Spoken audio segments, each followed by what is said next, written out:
Howdy do y'all, this is John, and today we are talking about Killers of the Flower Moon, a new movie out in theaters right now. And in Killers of the Flower Moon, it deals with this man who returns home from World War I and is told by his uncle about this little scheme they have going on to basically steal the riches from the Osage people from oil selling. However, he also simultaneously ends up marrying an Osage woman, and after that he starts having a little conflict of interest. Okay, so getting into it, first and foremost, what I liked about the movie, the film is very well acted. You have Robert De Niro and Leonardo DiCaprio playing essentially the hero and the villain of the film. And in a way, the hero's not even the greatest guy on earth.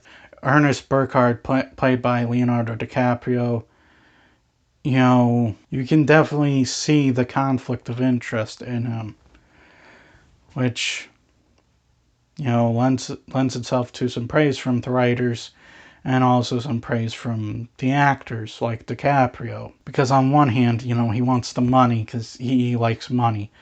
But on the other hand, his wife is part of this American Indian tribe. And these two things in his life do cause problems, a conflict of interest. Then you have Robert De Niro, who plays Will Burkhardt, the main villain of the film. And talk about a crony, seriously. This guy literally uses, all the so-called problems with capitalism to literally justify his greed. No, his greed's entirely on him. He practically abuses his nephew to get what he wants. And just like with DiCaprio, Robert De Niro just completely owns the role. When it comes to the film's overall execution, I think this movie's executed very well.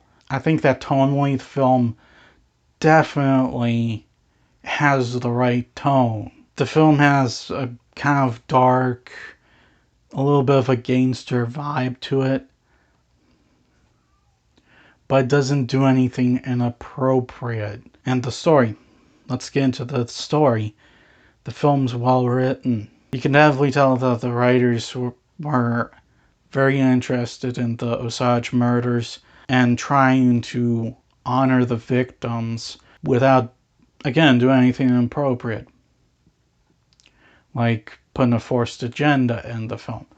I didn't really find this movie to be very agenda pushing. They were just simply trying to honor the people who died in this little blood feud. And in terms of problems, well, the movie is definitely too long. It's 3.5 hours long. I think that it could have been, shorter than that. Maybe trim 45 minutes out at the best. But in terms of problems, that's really the biggest one. There's also kind of inconsistent pacing, but I'm not as concerned about that as I am the length. I think the length is the biggest issue, but the pacing was definitely a little bit inconsistent and worth mentioning. But all in all, I think Killers of the Flower Moon is a good movie. The movie's well directed, well written, well acted. It's just that the biggest issue I have with it is that it was definitely too long. I'm gonna give Killers of the Flower Moon an 8. Well, that's all the time I have for today. Please hit the like button if you enjoyed this video. Please also subscribe if you're new to the channel. And as always, please remember, the Badetsky will return.